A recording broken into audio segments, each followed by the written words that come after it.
ബഹുമാനപ്പെട്ട വനം വകുപ്പ് മന്ത്രി ശ്രീ എ കെ ശശീന്ദ്രൻ തത്സമയം നമുക്കൊപ്പം ചേരുകയാണ്. Minister, very good morning. Good morning Arun.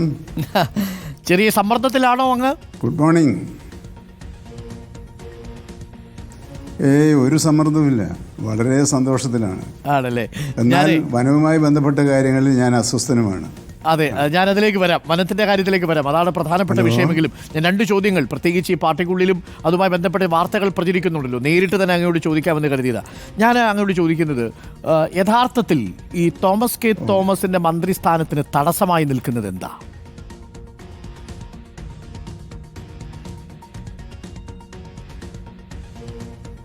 Thomas K തോമസിൻ്റെ മന്ത്രിസ്ഥാനത്തിന് എ കെ ശശീന്ദ്രനാണ് തടസ്സമെന്ന നിലയിൽ വ്യാപകമായ പ്രചരണം നടത്തുന്നതിൽ ഞാൻ അതീവ ദുഃഖിതനാണ്. തോമസ് കെ തോമസിനെ മന്ത്രിയാക്കുമായി ബന്ധപ്പെട്ട് പാർട്ടിയുടെ ദേശീയ അധ്യക്ഷൻ 2 മാസം മുമ്പ് ഞങ്ങൾ 3 പേരെയും ബോംബെയിൽ വിളിച്ചിരുന്നു. ആ യോഗത്തിൽ ബഹുമാനപ്പെട്ട പ്രസിഡന്റ് എന്നോട് തോമസിന് ഒരു അവസരം നൽകണമെന്ന് നിർദ്ദേശിക്കുകയുണ്ടായി. ഞാൻ ആ കാര്യത്തിൽ ഒരു വിയോജിപ്പും പ്രകടിപ്പിച്ചില്ലെന്ന് മാത്രമല്ല, ഏത് സമയവും പാർട്ടിയുടെ ദേശീയ നേതൃത്വം ആവശ്യപ്പെട്ടാൽ രാജിവെക്കാൻ തയ്യാറാണ് എന്ന് ഞാൻ വിവരം അദ്ദേഹത്തെ ധരിപ്പിച്ചു. എന്നാൽ ആ ഘട്ടത്തിൽ ഞങ്ങളുടെ മുമ്പിൽ, ഞങ്ങളുടെ എന്ന് പറഞ്ഞാൽ എൻ്റെയും സംസ്ഥാന പ്രസിഡന്റിൻ്റെയും മുമ്പിൽ ഒരു പ്രശ്നമുണ്ടായിരുന്നു. ആ പ്രശ്നം മുഖ്യമന്ത്രിയുടെ നിലപാടുമായി ബന്ധപ്പെട്ട പ്രശ്നമായിരുന്നു.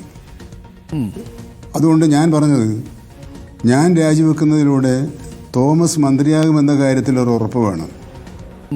അങ്ങനെ ഉറപ്പില്ലെങ്കിൽ ഞാൻ രാജിവെക്കുന്നത് എന്തിനു വേണ്ടിയാണ്, ആർക്ക് പ്രയോജനപ്പെടുത്താൻ വേണ്ടിയാണ് എന്ന് വേണം. അങ്ങനെ ചോദിച്ചപ്പോൾ ഞാൻ പറഞ്ഞു, മുഖ്യമന്ത്രി ബഹുമാനപ്പെട്ട സംസ്ഥാന പ്രസിഡന്റിനെയും എന്നെയും വിളിച്ച് ഈ നീക്കം നടത്തരുത് എന്ന് അഭ്യർത്ഥിക്കുകയും അതിനുള്ള കാരണം പറയുകയും ചെയ്തിട്ടുണ്ട്. അതുകൊണ്ട് തോമസ് മന്ത്രിയാകുമെന്ന് ഉറപ്പുള്ള ആ നിമിഷം എൻ്റെ രാജിക്കത്ത് എവിടെയാണോ ഏൽപ്പിക്കേണ്ടത് ഏൽപ്പിക്കാൻ തയ്യാറാണ്. അല്ലാത്ത പക്ഷം എന്നെ മന്ത്രിസ്ഥാനത്ത് നിന്ന് മാറ്റുക എന്ന അജണ്ടയാണെങ്കിൽ ആ അജണ്ടയോട് എനിക്ക് വിയോജിപ്പുണ്ട്. ഈ മുഖ്യമന്ത്രി അങ്ങയോടും പാർട്ടി സംസ്ഥാന അധ്യക്ഷനോടും തോമസ് കെ തോമസിനെ മന്ത്രിയാക്കാനുള്ള നീക്കം നടക്കുന്നതിനിടയിൽ എന്താണ് പറഞ്ഞത്? പാർട്ടിയിൽ ഇങ്ങനെ ഒരു ആലോചന നടക്കുന്നുവെന്ന് മുഖ്യമന്ത്രി അറിഞ്ഞപ്പോൾ താങ്കളെ വിളിച്ചിരുന്നോ? അത് മാധ്യമങ്ങളിൽ വന്ന വാർത്തയുടെ അടിസ്ഥാനത്തിൽ അദ്ദേഹം ചോദിച്ചു, ഇങ്ങനെയൊക്കെ ഒരു നീക്കം നടക്കുന്നതായി അറിയുന്നുണ്ടല്ലോ, പക്ഷെ അത് നിങ്ങൾ വളരെ സൂക്ഷിച്ചു വേണം ചെയ്യാൻ. കാരണം തോമസിനെ മന്ത്രിയാക്കുന്നതിൽ മുഖ്യമന്ത്രി എന്നുള്ള നിലക്ക് എനിക്ക് വിയോജിപ്പുണ്ട്. ആ വിയോജിപ്പുള്ള ഘട്ടത്തിൽ നിങ്ങൾ ശശീന്ദ്രനെ പിൻവലിക്കുകയും തോമസിനെ മന്ത്രിയാക്കണമെന്ന് എന്നോട് ആവശ്യപ്പെടുകയും ചെയ്താൽ ശശീന്ദ്രനെ പിൻവലിക്കാൻ നിങ്ങൾക്ക് സ്വാതന്ത്ര്യവും അവകാശമുണ്ട്. അത് ചെയ്യുന്നതിന് എനിക്കൊരു തടസ്സമില്ല. പക്ഷേ തോമസിനെ മന്ത്രിയാക്കുന്ന കാര്യത്തിൽ ഞാൻ മുഖ്യമന്ത്രിയായിരിക്കുന്ന ഒരു സഭയിലെ അംഗമായി തോമസിനെ ഉൾക്കൊള്ളിക്കുന്നതിൽ എനിക്ക് ചില വ്യക്തിപരമായ അനിഷ്ടങ്ങളുണ്ട് എന്ന് അദ്ദേഹം പറഞ്ഞു. കൂടുതൽ കാര്യങ്ങൾ ഞങ്ങൾ ചോദിച്ചിട്ടില്ല അദ്ദേഹം. പക്ഷേ നിങ്ങൾ ഇതൊക്കെ തീരുമാനമെടുക്കുമ്പോൾ നിങ്ങൾ ഈ കാര്യങ്ങളൊക്കെ ആലോചിക്കണമെന്ന് പറഞ്ഞു. ഈ കാര്യം ബഹുമാനപ്പെട്ട PC ചാക്കോയുടെ സാന്നിധ്യത്തിൽ ഞാൻ ബഹുമാനപ്പെട്ട ശരത് പവാറിനെ അറിയിച്ചു. അങ്ങനെ വന്നപ്പോൾ അദ്ദേഹം പറഞ്ഞു, നിങ്ങൾ 3 പേരും കൂടി പോയി മുഖ്യമന്ത്രിയെ കാണണം, പാർട്ടിയുടെ ആവശ്യം ഇതാണ് എന്ന് അറിയിക്കണം, ആ ആവശ്യത്തിനനുസരിച്ച് നടപടികൾ സ്വീകരിക്കാൻ അദ്ദേഹത്തോട് അപേക്ഷിക്കുകയും വേണം. അതിൻ്റെ അടിസ്ഥാനത്തിൽ ആ വിവരം, മുഖ്യമന്ത്രിയുമായി സംസാരിച്ച വിവരം എന്നെ അറിയിക്കണം. അതറിയിച്ചാൽ ഞാൻ CPI-Mൻ്റെ ദേശീയ നേതൃത്വവുമായി ആശയവിനിമയം നടത്തി പരിഹാരമുണ്ടാക്കാൻ കഴിയുമോ എന്ന് ശ്രമിക്കാം. ആ ഒരു ഉറപ്പിലാണ് ഞങ്ങൾ ബോംബെയിൽ നിന്ന് മടങ്ങിയത്. പിന്നെ അത് കൂടുതൽ പുരോഗമിക്കാതിരുന്നതിന് കാരണം മഹാരാഷ്ട്രയിലെ ഇലക്ഷനാണ്.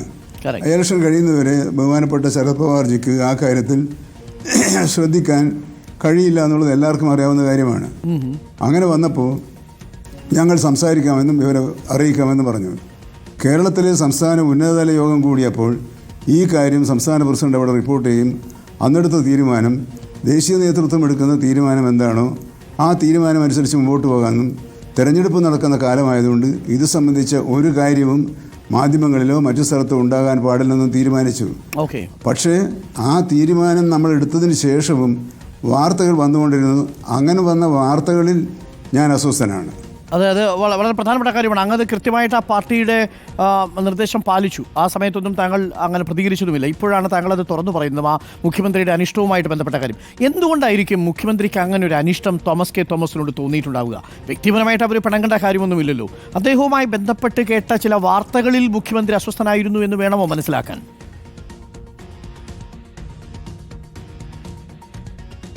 ആ വാർത്തകളിൽ വന്ന കാര്യങ്ങളും ശരിയാണോ തെറ്റാണോ എന്നല്ല, അതിലടങ്ങിയ കാര്യം മുഖ്യമന്ത്രിയിൽ അസംതൃപ്തി ഉണ്ടാക്കിയിട്ടുണ്ട് എന്ന് സംഭാഷണത്തിൽ നിന്നും ബോധ്യമായിട്ടുണ്ട്. അതായത് സർക്കാരിൻ്റെ പ്രതിച്ഛായയെ ബാധിക്കും തോമസ് കെ തോമസിനെ മന്ത്രിയാക്കിയാൽ എന്ന നിലയിലാണ് മുഖ്യമന്ത്രി അങ്ങയോട് സംസാരിച്ചത് അല്ലേ? വ്യക്തിപരമായ പിണക്കത്തിൻ്റെ ആവശ്യം മുഖ്യമന്ത്രിക്കും തോമസ് കെ തോമസിനും ഇല്ലല്ലോ. അല്ല, അദ്ദേഹത്തിൻ്റെ അനിഷ്ടം ഇപ്പം നമ്മുടെ ഒരു ഐക്യമുന്നണി രാഷ്ട്രീയത്തിൽ സാധാരണഗതിയിൽ ഓരോ പാർട്ടി ഘടകകക്ഷികളെയും മന്ത്രിയെ തീരുമാനിക്കുന്നത് അതത് പാർട്ടിയാണ്. ആ പാർട്ടി കൊടുക്കുന്ന പേരാണ് മുഖ്യമന്ത്രി ഗവർണർക്ക് കൊടുക്കുന്നത്. പക്ഷേ അവിടിനെല്ലാം അതീതമായി ക്യാബിനറ്റ് സംവിധാനത്തിൽ ചീഫ് മിനിസ്റ്ററുടെ വില്ലൻ പ്രഷർ എന്ന് പറയുന്നൊരു ഭാഗമുണ്ട്. അദ്ദേഹത്തിൻ്റെ ആഗ്രഹവും സന്തുഷ്ടിയും ആണ് ഇതിനുള്ള മാനദണ്ഡം എന്ന് പറയുന്നുണ്ട്. അപ്പോൾ ഇത് മുഖ്യമന്ത്രിയുമായി ഫൈറ്റ് ചെയ്ത് നേടിയെടുക്കേണ്ട ഒരു സ്ഥാനമാണ് എന്ന് ഞാൻ കരുതുന്നില്ല. പ്രത്യേകിച്ചും മുഖ്യമന്ത്രിയുമായി ഫൈറ്റ് ചെയ്യാൻ NCP പോലുള്ളൊരു പാർട്ടി പോകുന്നത്, NCP ഇടതുപക്ഷ ജനാധിപത്യ മുന്നണിയിൽ ഘടകകക്ഷിയായി തുടരാൻ ആഗ്രഹിക്കുന്നുണ്ടെങ്കിൽ അതൊരു ഗുണവും ചെയ്യില്ല എന്ന എൻ്റെ അഭിപ്രായവും ഞാൻ ബഹുമാനപ്പെട്ട ശരത് പവാർജി വിളിച്ചുകൂട്ടിയ യോഗത്തിൽ എല്ലാവരുടെയും മുമ്പിൽ വെച്ച് പറഞ്ഞിട്ടുണ്ട്. ഈ AK ശശീന്ദ്രൻ മിനിസ്റ്റർ, മുഖ്യമന്ത്രി അങ്ങനെ പറയുമ്പോൾ താങ്കളുടെ സഹപ്രവർത്തകനും താങ്കളുടെ പാർട്ടിയിലെ MLA തോമസ് കെ തോമസിനോട് ഒരു അനിഷ്ടം പ്രകടിപ്പിക്കുമ്പോൾ താങ്കളത് തിരുത്താൻ പോയില്ലേ? തോമസ് കെ തോമസിനെ കുറിച്ച് പറഞ്ഞ് കേൾക്കുന്നത് അങ്ങനെ എന്താണ് അസന്തുഷ്ടിക്ക് കാരണം? അദ്ദേഹം താങ്കളുടെ പാർട്ടിയുടെ MLA ആണല്ലോ. അപ്പോൾ മുഖ്യമന്ത്രിയെ തിരുത്താനോ കാര്യങ്ങൾ ബോധ്യപ്പെടുത്താനോ അങ്ങനെ ശ്രമിച്ചില്ലേ? അതിനാണല്ലോ പാർട്ടി ഒരു അന്വേഷണ കമ്മീഷനെ നിയോഗിച്ചത്. മുഖ്യമന്ത്രി പറഞ്ഞ കാര്യത്തിൽ കഴമ്പുണ്ടോ ഇല്ലയോ എന്ന് അന്വേഷിക്കാൻ പാർട്ടി ഒരു അന്വേഷണ കമ്മീഷനെ വെച്ചല്ലോ. ആ അന്വേഷണ കമ്മീഷൻ പരിശോധിച്ചപ്പോൾ കണ്ടെത്തിയ നിഗമനമായി കമ്മിറ്റിയിൽ പറഞ്ഞിട്ടുള്ളത് തോമസിൻ്റെ ഭാഗത്തു നിന്നും കുറ്റമൊന്നും ഉണ്ടായിട്ടില്ല, വീഴ്ചയുണ്ടായിട്ടില്ല എന്നാണ്. ആ വിവരം ബഹുമാനപ്പെട്ട മുഖ്യമന്ത്രിയെ പാർട്ടി നേതൃത്വം അറിയിച്ചു എന്നാണ് ഞാൻ കരുതുന്നത്. പക്ഷേ ആ വിശദീകരണത്തിൽ മുഖ്യമന്ത്രി തൃപ്തനായിരുന്നെങ്കിൽ അദ്ദേഹം അതിന് സമ്മതം മൂളുകയും നടപടിക്രമങ്ങൾ ഇതിനകം തന്നെ പൂർത്തിയാകുകയും ചെയ്യുന്നത്. അദ്ദേഹത്തിൻ്റെ തുടർ നടപടികളിൽ നിന്നും നമുക്ക് മനസ്സിലാക്കാൻ കഴിയുന്നത് പാർട്ടി നൽകിയ വിശദീകരണത്തിൽ അദ്ദേഹം തൃപ്തനല്ല എന്നാണ്. അതായത് ഇതൊരു പ്രതിച്ഛായ പ്രശ്നമാണോ ശ്രീ തോമസ് കെ തോമസ് യഥാർത്ഥത്തിൽ മുഖ്യമന്ത്രിയെ അലട്ടുന്നത്?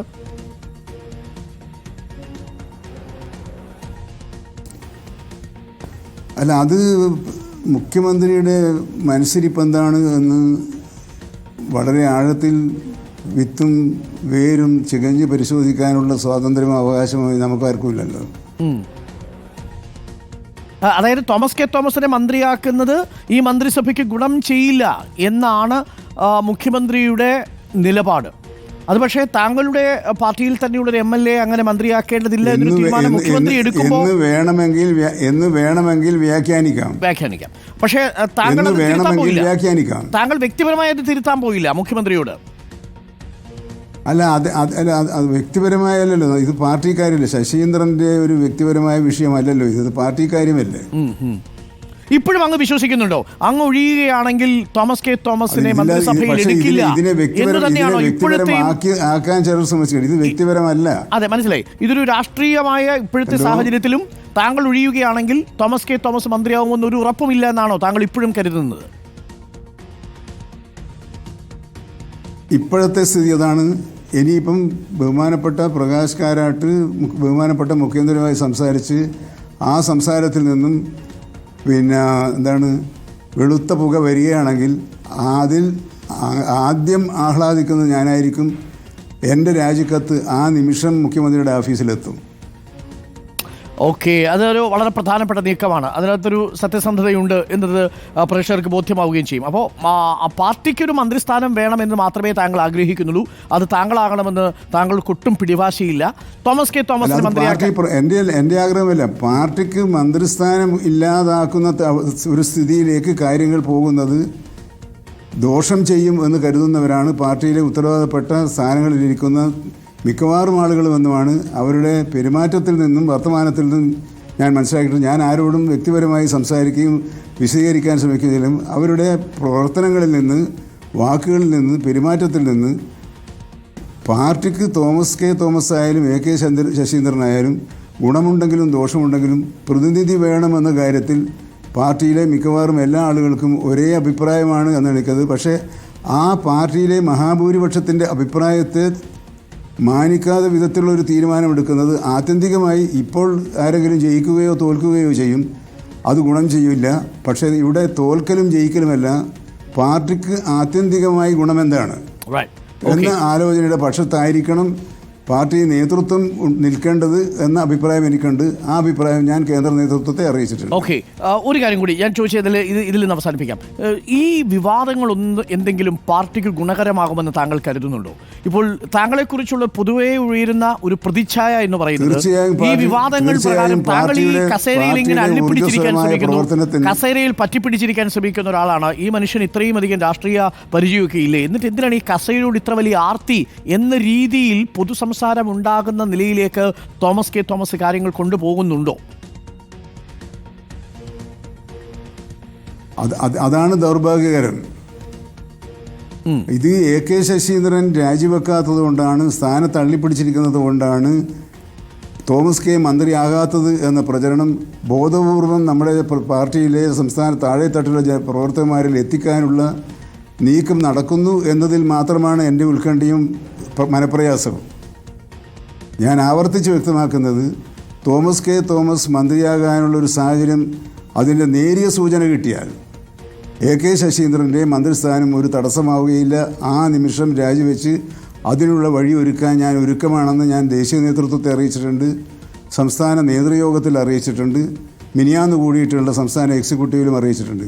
ഇത്രയും ഉത്തരവാദപ്പെട്ട വേദികളിൽ ഞാൻ എൻ്റെ അഭിപ്രായം തുറന്നു പറഞ്ഞതിന് ശേഷവും ഇത് ശശീന്ദ്രൻ്റെ പിടിവാശി കൊണ്ടാണ് തോമസ് മന്ത്രിയാകാത്തത് എന്നത് തോമസിനെ പരിചയമാക്കി നിർത്തി എന്നോടെതിരെയുള്ളൊരു ഒരു യുദ്ധം നടത്താനാണോ എന്ന് ചിലരെങ്കിലും സംശയിക്കുന്നുണ്ട്. അത്തരം സംശയങ്ങളിലേക്ക് പോകാൻ മാത്രമുള്ള, അതിൻ്റെ അടിസ്ഥാനത്തിലുള്ള ചർച്ചകൾ നടത്താനുമുള്ള ആരോഗ്യമുള്ള പാർട്ടിയാണ് ഞങ്ങളുടെ പാർട്ടി എന്ന് ഞാൻ കരുതുന്നില്ല. ഈ വിവാദങ്ങൾ പാർട്ടിയെ ഊർജ്ജസ്വലമാക്കുകയല്ല ചെയ്തിട്ടുള്ളത്, പാർട്ടി അണികളിൽ അസ്വസ്ഥതയാണ് ഉണ്ടാക്കിയിട്ടുള്ളത്. അതുകൊണ്ട് ഞാൻ ഉൾപ്പെടെയുള്ള നേതാക്കന്മാർ പാർട്ടിയിലെ പ്രവർത്തകന്മാരുടെ അസ്വസ്ഥത അവസാനിപ്പിക്കാൻ എന്താണ് പരിഹാരമാർഗം എന്നാണ് ആലോചിക്കേണ്ടത്. ആ പരിഹാരമാർഗം ആലോചിക്കുന്നതിന് പകരം യുദ്ധപ്രഖ്യാപനം പോലെയുള്ള പ്രവർത്തനങ്ങൾ നടത്തുമ്പോൾ അത് പാർട്ടിക്ക് ദോഷമേ ചെയ്യുകയുള്ളൂ എന്ന് വീണ്ടും ഞാൻ നിങ്ങളിലൂടെ എൻ്റെ തീർച്ചയായിട്ടും ശ്രീ AK ശശീന്ദ്രൻ, അങ്ങേക്ക് ഒരുപാട് അങ്ങയോടൊപ്പം നിൽക്കുന്ന അണികളുണ്ട് പാർട്ടിയിൽ.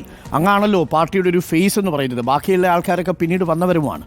അപ്പോൾ താങ്കൾക്കൊപ്പം നിൽക്കുന്നവർ താങ്കൾക്ക് പൂർണ്ണ പിന്തുണ നൽകുന്നുണ്ട്. വേണ്ടി വന്നാൽ ഈ പാർട്ടി ഇങ്ങനൊരു തീരുമാനമാണ്, പാർട്ടിക്ക് ഗുണകരമല്ലാത്ത, രാഷ്ട്രീയ സത്യസന്ധതയ്ക്ക് ചേരാത്ത നിലപാടുകൾ എടുത്താൽ താങ്കൾക്ക് കടുത്ത തീരുമാനങ്ങൾ എടുക്കേണ്ടി വരുമോ ശ്രീ AK ശശീന്ദ്രൻ?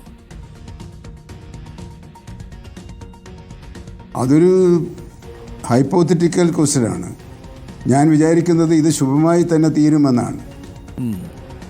ഓക്കെ, നമുക്ക് അങ്ങനെ പ്രതീക്ഷിക്കാം. അഖിലേന്ത്യാ നേതൃത്വം എന്ന് പറയുന്നത് ഇന്ത്യയിലെ ഏറ്റവും പരിചയസമ്പന്നരായ നേതാക്കന്മാർ നയിക്കുന്ന ഒരു പാർട്ടി നേതൃത്വമാണ് ഞങ്ങൾക്കുള്ളത്. ഇത് നിരന്തരം ഈ ദേശീയ നേതൃത്വത്തെ പോയി കാണുക, സമ്മർദ്ദം ചെലുത്തുക, അതാരുടെ താല്പര്യമാണ് ശ്രീ AK ശശീന്ദ്രൻ?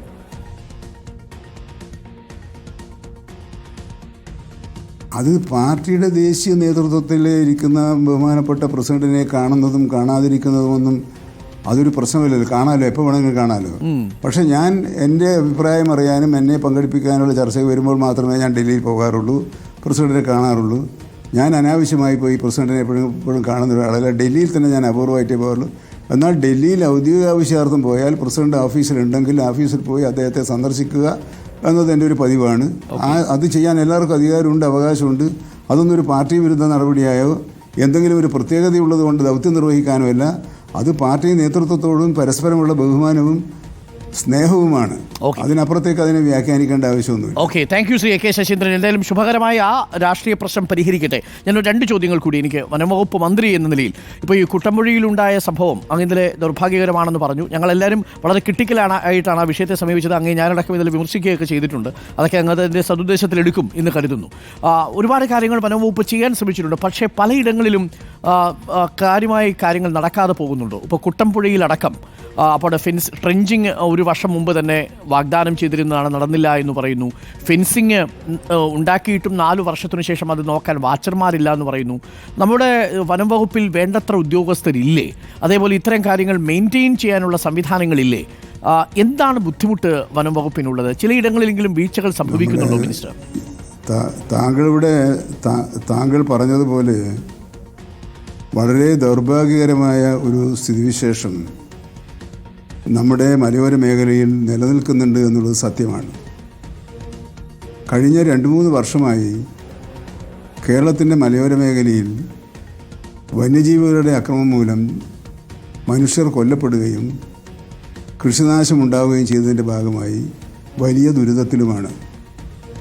അവരെ സഹായിക്കുകയും സംരക്ഷിക്കുകയും ചെയ്യേണ്ടത് സംസ്ഥാന ഗവൺമെൻറ്റിൻ്റെ കൂടി ചുമതലയാണ് എന്ന് തന്നെയാണ് എൻ്റെയും നിലപാട്. 1 വർഷം മുമ്പ് ഈ ചാനലിലൂടെ മറ്റ് പല ചാനലുകളിലൂടെയും വന്നതുപോലെ അവിടെ ഒരു സ്ത്രീ ദാരുണമായി മരിക്കാനിടയായി. നളിനി എന്നാണ് ആ സ്ത്രീയുടെ പേര് എന്നാണ് ഞാൻ ഇന്ദിര അങ്ങനെ എന്തോ ആണെന്നാണ് ഞാൻ ഓർക്കുന്നത്. 71 വയസ്സ്. അതേ തുടർന്നാണ് ആ മേഖലയിലെ പ്രതിരോധ പ്രവർത്തനങ്ങൾ ശക്തിപ്പെടുത്തുന്നതിനെക്കുറിച്ച് നടപടി സ്വീകരിക്കുമെന്ന് ഗവൺമെൻറ്റിൻ്റെ ഭാഗത്തു നിന്നും അവർക്ക് ഉറപ്പ് കൊടുത്തത്. ആ ഉറപ്പിൻ്റെ അടിസ്ഥാനത്തിൽ ആ കുട്ടമ്പുഴ മലയാറ്റൂർ ഡിവിഷനുമായി ബന്ധപ്പെട്ട ആ മേഖലകളിൽ സോളാർ ഹാങ്ങിങ് ഫെൻസിങ് സ്ഥാപിക്കുന്നതിനുള്ള നടപടികൾ സ്വീകരിച്ചു. താങ്കൾക്കറിയാവുന്നതുപോലെ ആ പ്രോജക്റ്റിന് പണം കണ്ടെത്തേണ്ടതായിട്ടുണ്ട്. ആ പണം കണ്ടെത്തണമെങ്കിൽ ധനകാര്യ വകുപ്പിൻ്റെ അംഗീകാരം കിട്ടേണ്ടതായിട്ടുണ്ട്. അങ്ങനെയുള്ള സ്വാഭാവികമായ നടപടിക്രമങ്ങളുടെ ഭാഗമായി അനുവാദം ലഭിക്കാൻ കാലതാമസമുണ്ടായി. അതിനുശേഷം ഞങ്ങൾ ആ പദ്ധതി ടെൻഡർ വിൽക്കുകയുണ്ടായി. 3 പ്രാവശ്യം ടെൻഡർ നടപടികൾ സ്വീകരിച്ചിട്ടും ആരും പണി ഏറ്റെടുക്കാൻ തയ്യാറാകാത്ത സാഹചര്യമുണ്ടായി. 1.5 മാസം മുമ്പ് അവിടുത്തെ കോതമംഗലം MLA, അവിടുത്തെ ജനപ്രതിനിധി, ബ്ലോക്ക് പഞ്ചായത്ത് മെമ്പർ, ഗ്രാമപഞ്ചായത്ത് മെമ്പർ തുടങ്ങിയവർ എന്നെ കാണാൻ വന്നിരുന്നു. അവരോട് അത് പെട്ടെന്ന് നടപടി ആരംഭിക്കാനുള്ള നിർദ്ദേശങ്ങൾ നൽകാമെന്ന് പറയുകയും ടെൻഡർ നടപടിയുടെ അന്തിമഘട്ടത്തിലേക്ക് പോയി അടിയന്തര നടപടി സ്വീകരിക്കണമെന്ന് നിർദ്ദേശിക്കുകയും ചെയ്തതാണ്. അപ്പോൾ ആ പ്രവർത്തനങ്ങൾക്കുള്ള ഭരണപരമായ ചില കാലതാമസങ്ങൾ ഉണ്ടായി എന്നത് സത്യമാണ്. ആ കാലതാമസം ഒഴിവാക്കാനുള്ള നടപടികളായിരുന്നു അന്നത്തെ ചർച്ചയിൽ ഉണ്ടായിരുന്നത്.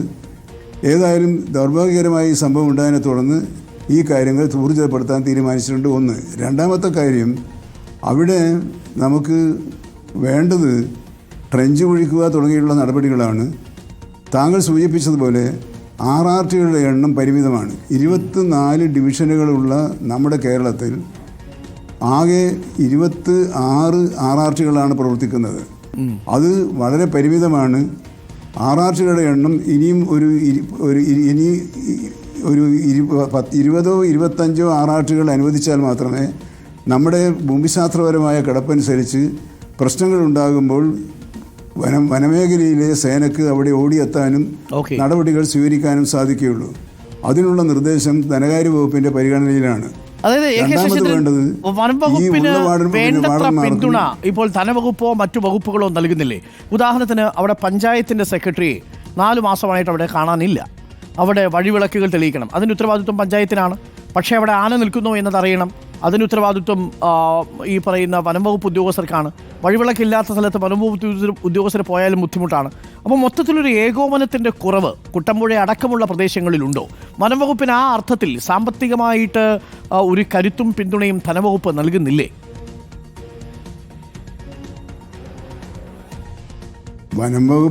ധനവകുപ്പ് നൽകുന്ന കരുത്തിൻ്റെ ഒരു ബലത്തിലാണ് 21 കോടി രൂപയാണ് കഴിഞ്ഞ സാമ്പത്തിക വർഷത്തിൽ നഷ്ടപരിഹാരത്തിനായി നമുക്ക് വിനിയോഗിക്കേണ്ടി വന്നത്. മുമ്പൊരു കാലത്തും അങ്ങനെ ഉണ്ടായിരുന്നില്ല. പക്ഷേ നമ്മൾ അഭിമുഖീകരിക്കുന്ന പ്രശ്നവും അനുവദിക്കപ്പെടുന്ന പണവും തമ്മിൽ വലിയ പൊരുത്തമില്ല എന്ന അല്ലെങ്കിൽ വലിയ അന്തരമുണ്ട് എന്ന കാര്യം സമ്മതിക്കാതിരിക്കുക എന്നുള്ളത് അത് അവഗണനയല്ല. സംസ്ഥാന ഗവൺമെൻറ്റിൻ്റെ ഇപ്പോഴത്തെ സാമ്പത്തിക സ്ഥിതിയുടെ പശ്ചാത്തലത്തിൽ അങ്ങനെ സംഭവിച്ചു പോകുന്നതാണെന്ന വിവേക ബുദ്ധി എനിക്കുണ്ട് എന്നതുകൊണ്ട് ഞാനത് കുറ്റപ്പെടുത്താൻ തയ്യാറാകുന്നില്ല. പക്ഷെ അതല്ല പ്രശ്നം. നമുക്ക് താങ്കളിവിടെ സൂചിപ്പിച്ചതുപോലെ കൂടുതൽ പുതിയ ആയുധങ്ങൾ നൽകേണ്ടതുണ്ട്. അപ്പോൾ അതിനായി എല്ലാ RRTകൾക്കും ആധുനിക രീതിയിലുള്ള പ്രതിരോധ ഉപകരണങ്ങൾ വാങ്ങിക്കുന്നതിനുള്ള ടെൻഡർ നടപടികൾ സ്വീകരിച്ചിട്ടുണ്ട്. 1-2 മാസത്തിനകം അത് ലഭ്യമാകും. സുസജ്ജമായ ഒരു സേനയാക്കി വനം വകുപ്പിൻ്റെ സേനയെ മാറ്റാനുള്ള മാനവ ശക്തിയും വർദ്ധിപ്പിക്കേണ്ടതുണ്ട്. ഈ കാര്യങ്ങളിലെല്ലാം ഞാൻ ഇന്നലെ ബഹുമാനപ്പെട്ട മുഖ്യമന്ത്രിയുടെ ശ്രദ്ധയിൽപ്പെടുത്തിയിരുന്നു. അദ്ദേഹം പ്രത്യേകം ചർച്ച നടത്താമെന്ന് ഒരു കാര്യം കൂടി ശ്രീ എ കെ ശശീന്ദ്രൻ, ഇപ്പോൾ വിവാദമായ ഒരു നിയമനിർമ്മാണത്തെ കുറിച്ച് കൂടി ചർച്ച ചെയ്യുന്നുണ്ട്. 21-ാം തീയതി വലിയ പ്രതിഷേധ സംഗമങ്ങളൊക്കെ ഉണ്ട്. കർഷകരെ കൂടി വിശ്വാസത്തിലെടുക്കാതെ ഈ പുതിയ നിയമനിർമ്മാണം മുന്നോട്ട് കൊണ്ടുപോകുമോ വനം വകുപ്പ്?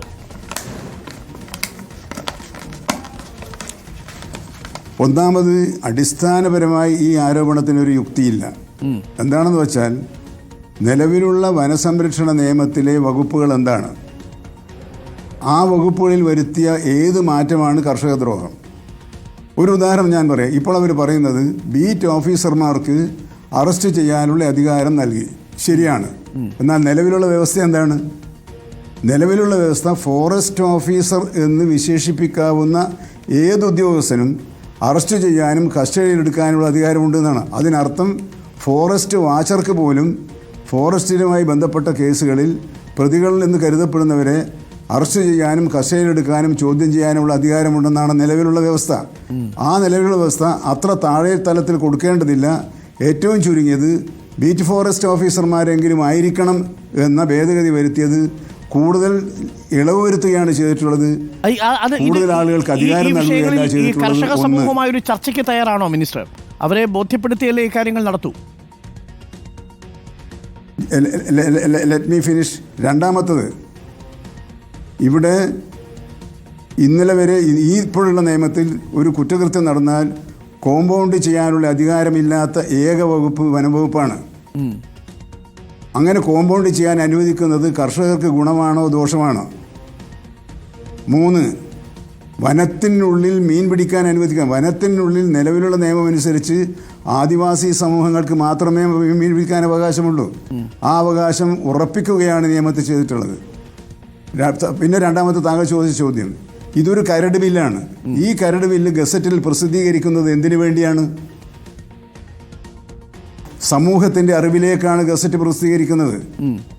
സമൂഹം അത് മനസ്സിലാക്കിയാൽ താല്പര്യമുള്ളവർക്ക് ആ കാര്യത്തിൽ ഇടപെടാനും നിർദ്ദേശങ്ങൾ ഗവൺമെൻറ്റിൽ സമർപ്പിക്കാനുമുള്ള നിയമപരമായ അവകാശമില്ലേ?